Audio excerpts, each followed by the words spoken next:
All right, guys, what is going on? Welcome in. So, look, we actually have to address something, right? As Jets fans here, we have to address the elephant in the room. And if you guys have been following, the Jets beat writers that have been allowed to attend these practices and whatnot, and seeing some of these headlines, you'll notice a similar trend. You'll notice that the Jets starting offense, right, the first team offense, has been struggling as of late.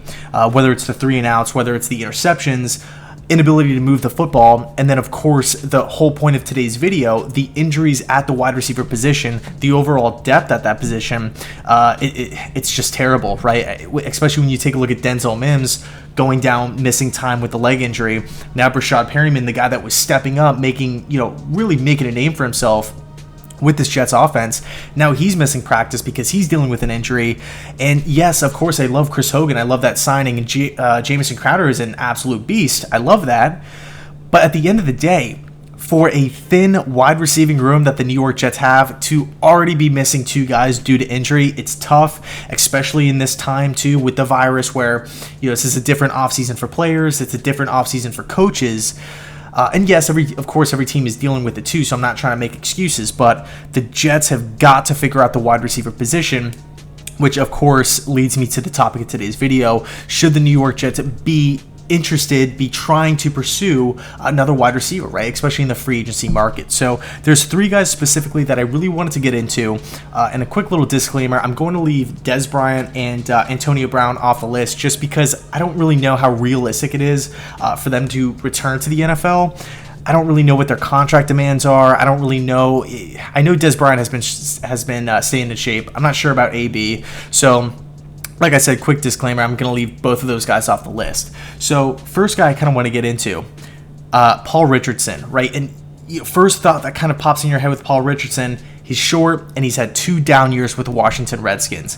But look, Paul Richardson has been a guy who I've really liked going back to Colorado, Seattle, and then he absolutely popped off back in, I think it was 2017. He had over 700 yards receiving. So he really came into his own, signed the contract with Washington, and as we all know, didn't really do much with the Skins or the Washington football team.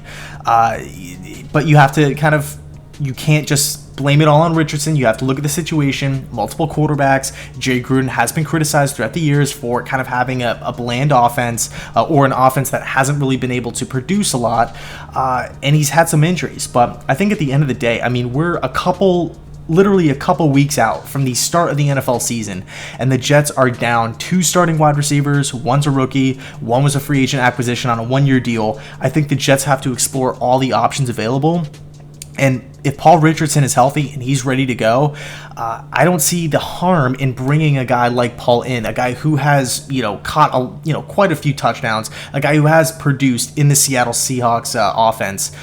I do think Richardson would be an upgrade, and yes, he is kind of a slot guy, and that's what Jamison Crowder excels at.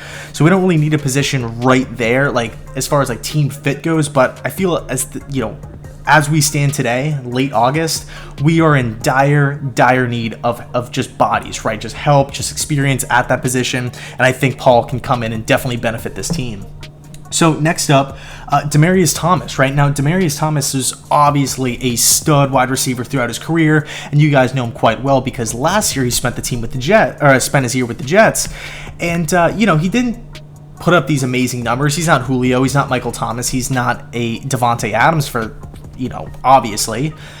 But Demaryius knows the system. He has some chemistry with Sam Darnold. He can come in, and again, barring any health issues, I think Thomas would be an upgrade as we stand right now. Of course, we do have some time before Mims gets healthy and stuff, but at the end of the day, he's still a rookie, and Brashad Perryman he's had 1 good year in the NFL. We can't count on Perryman to just lead this wide receiving room into the fire and, just say, hey, Sam, we have an unproven rookie and a guy who's had 1 solid year.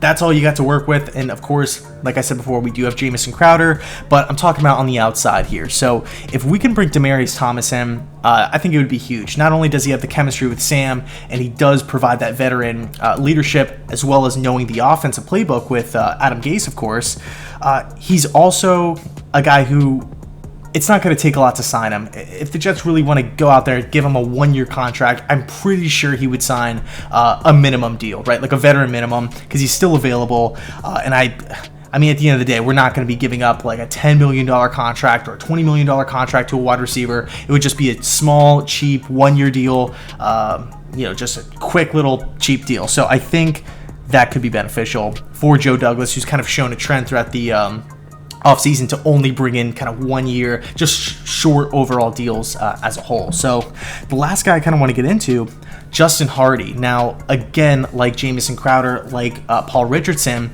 you can kind of lump him into the slot wide receiver category. But Justin Hardy was an absolute tank at East Carolina. This guy set records. He was a beast. And then, of course, drafted by the Atlanta Falcons, goes to Atlanta, never really pops off and has some amazing year. But he was always a guy that Matt Ryan could rely on. I mean, he's played 16 games, I believe, since 2016. So 16, 17, 18, 19, 4 straight years here. He's played in literally every single game, and that's huge, right? That's big time for sure. And yes, you can make the argument, do we really need another slot guy? Does he fit the system? I think with Sam Darnold's short and Adam Gase's kind of overall offensive philosophy with short passing, screens, how many bubble screens did we see last year?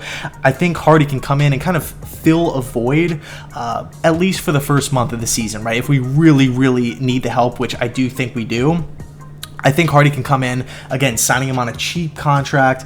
I think he could be beneficial for this team moving forward. So those are just a couple of guys that just kind of popped into my head that are still available that we can bring in on cheap contracts that can help out this football team or help out this struggling offense.